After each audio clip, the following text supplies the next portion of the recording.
Hey gear seekers, I'm Nick. I gotta level with you.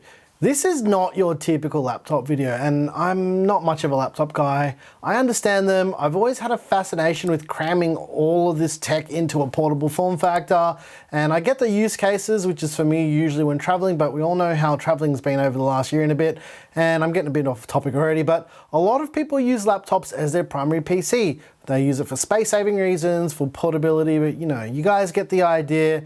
Sometimes I see a laptop that on paper looks really interesting, and I gotta see if what I'm seeing on paper equals what you're actually getting. I mean, from a desktop guy's perspective anyways, like mine. Especially when it says something like it's got an RTX 3080 in a laptop form factor. This kind of leads me into the crux of this whole video. Gigabyte sent over the Aero 17 HDR within RTX 3080, and seeing that RTX 3080 logo on the laptop really had me intrigued. Is this one of the only ways to buy an RTX 3080 right now? Let's find out.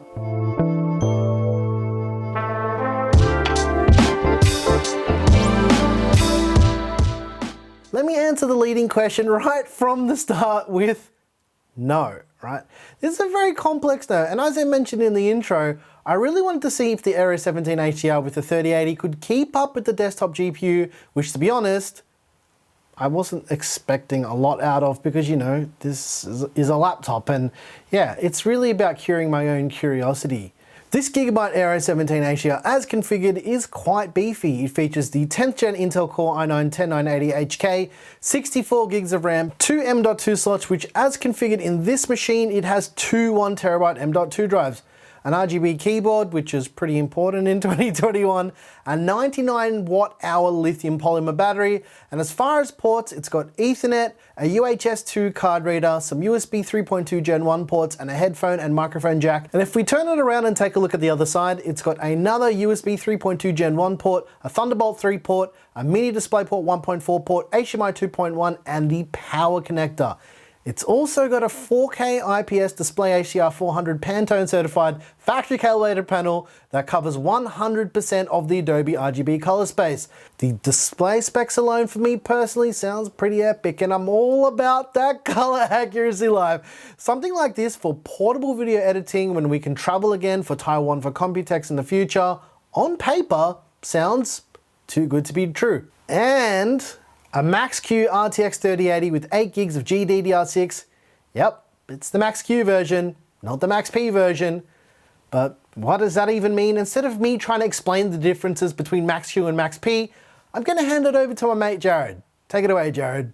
Basically, Max-Q has just been a more convenient way to talk about power limits. As laptops are much smaller than your typical desktop PC, heat is more of a problem. And heat comes from power, so by limiting a laptop's power limit, we get a cooler machine, but at the expense of performance. In the past, the term Max-Q has simply been used to refer to any laptop that doesn't have an NVIDIA GPU that can run at the full power limit, which is what Max-P means, maximum power. Now, Max-P will give better performance, but as you can see, it's in a thicker machine. It's just a trade-off between performance and portability. At the end of the day, the goal is just to get the best performance you can get out of a particular chassis. As laptop design varies by company, it just makes sense to have different power limits based on what each laptop can actually do. Earlier this year though, NVIDIA did start rebranding Max-Q as an overall suite of technologies. And this includes things like Dynamic Boost, which is able to shift power between the CPU and GPU based on the workload to get optimal performance. Despite NVIDIA's branding change, it's probably going to be a while yet before we stop referring to thin laptops with lower GPU power limits as Max-Q. Thanks, Jared. Make sure you go over to Jared's Tech and subscribe. Jared is the man when it comes to anything laptop related. Anytime anyone asks me anything about laptops, I'm like, go and head over to Jared's channel. He's the expert. As Jared said, the Max-Q version isn't quite as powerful and power hungry as the Max-P version, and that's to do with power consumption and thermal capacity. But as Jared mentioned, Max-Q has become more of a collection of technologies rather than a set specification as it used to be. For a laptop, this makes quite a lot of sense. The balance between battery life, size, thermals, and performance has always been a very fine line. From a desktop user's perspective though, this can really impact your personal expectations for getting a full fat desktop experience, which as you're about to find out, for gaming at least, you're not gonna get something like this with the Aero 17 HDR. That's not to say it's not good, it's just saying that don't get your hopes up too much. Since we don't really cover that many laptops, it's kind of hard for us to show you comparisons with other laptops. We just don't have other laptops and we don't have results to compare them to, but we can compare it to our regular GPU test bench with our regular GPU benchmarks. And this really shows where the Aero 17 HDR with its Max-Q RTX 3080 stacks up. Right up the top, we've got the Asus RTX 3080, and closer to the bottom, we're seeing the Aero 17 HDR. And this is the reality with portable GPUs. A lot of them do perform this way, and the Aero 17 HDR is no exception. As we move through these benchmarks, you'll start to see a trend forming. The Max-Q RTX 3080 at higher resolutions, where it heavily leans on the GPU, is not terrible. It's not amazing by desktop standards either. It's just okay. And in some cases, having pretty respectable frame rates. I mean, it's not RTX 3080 levels, but for a GPU that consumes around 80 watts, maxing out at around 105 watts of power, it's not too bad.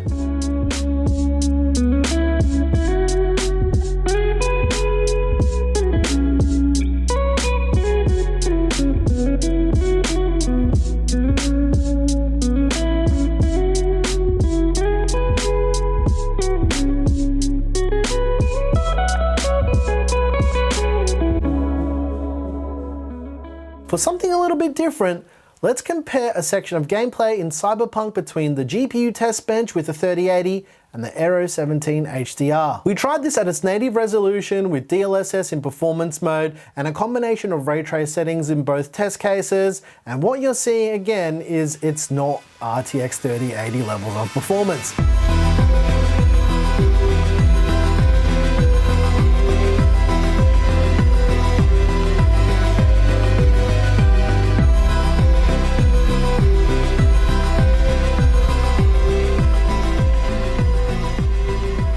The question is, can you call this an RTX 3080? No, it's not a 3080. It might detect as one, but it's just not a 3080. At least not for gaming as far as desktop specs go. And this is what's confusing to a lot of potential buyers out there, the confusing structure. What constitutes itself as being a 3080? It's all semantics with the collection of caveats, and that in itself is just really confusing. Look, I get it. It's a mobile GPU, but why not call it something that it actually is comparable to in terms of performance? The answer's pretty simple. Marketing. Let's look at the specs of this particular Max-Q configuration. If we compare the reference spec of the RTX 3080 to this Max-Q RTX 3080 in the Aero 17 HDR, we can already see that the CUDA core count is closer to the RTX 3070 with a similar memory configuration to the 3070, but not performing as well as the 3070. Why not just call it the 3070? That's because they already have a 3070 Max-Q. If this video is starting to get a little bit confusing, that's the point of this video.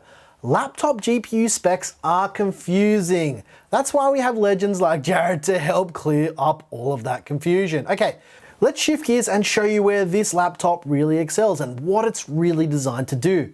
Content creation, and more specifically in our use case with video editing. The 4K panel on the Aero 17 HDR is really nice to look at. The viewing angles are decent, and this is a very nice calibrated panel for content creation, being both 100% Adobe RGB calibrated and HDR 400 certified. We ran our Adobe Premiere Pro benchmark project with the latest version of Premiere, and I quite unfairly compared it to my own editing PC, which is just stupidly spec'd out. We also compared it to our test bench with the 3080 and our M1 Mac Mini just for a little bit of comparison. This is to give you an idea of the raw performance. This is a 2.5 minute project shot in 4K Blackmagic RAW. It's color graded and rendered out using the YouTube 4K preset. Render times on both battery and on mains power is very impressive. This is pretty good for a portable editing machine. The timeline performance is also really good too, which is just icing on the cake. I don't want this to get misconstrued. As a total package, the Aero 17 HDR is a great gaming laptop, but it's even better as a portable content creation workstation. The truth is, this machine is so feature rich, it's just too much for a single video, and this is why I didn't get into things like battery life. And I get it, it's important, but for my personal use case, a laptop like this would just always be plugged in, unless I was looking at YouTube videos or looking at cat memes. Yeah, that's the truth. always have a laptop plugged in. The Gigabyte Aero 17 HDR is a pretty good performing laptop if you're looking for something that can do everything pretty well. Although, in this configuration, it's very, very expensive. Now, I couldn't get the definitive USD price, but if you're wanting to grab the Gigabyte Aero 17 HDR in this configuration, you're looking at dropping $1 short of 6,000 Aussie dollars. You heard that right, guys. 6 grand. To answer the video title's question again, is this one of the only ways to buy an RTX 3080 right now? No, because it's not really a desktop RTX 3080 experience at all. It's not supposed to be. The Aero 17 HDR with the RTX 3080 Max-Q is a very thin, very expensive, and very portable laptop, which even though it didn't perform like a system with the desktop 3080, still impressed me enough on paper that I just had to see what it was all about. The least impressive bit was the price, and I'm glad I didn't have to drop 6 grand on it. I'm kind of sad that I've got to give it back, but as far as powerful laptops go, this one is easily the most powerful laptop that I've ever used. And with that said, my curiosity has been cured. Time for it to move on to someone else. And if you like this video, you know what to do. Hit the like button. If you hated it, hit the dislike button twice. Once again, thank you so very much for watching. I'm your boy Nick with Gear Seekers. You peak. We seek, and this video is not sponsored by Gigabyte or anything like that. I was just curious to see how a laptop spec like this at that price point would actually perform for stuff like content creation, well, my specific use case, Premiere Pro, compared to my desktop PC, and I had a really good experience with this machine. Yeah, it is stupidly expensive though, like it is, I can't imagine spending 6,000 Aussie dollars on something like this, but yeah, I guess it just needs to exist, right? Thanks for watching.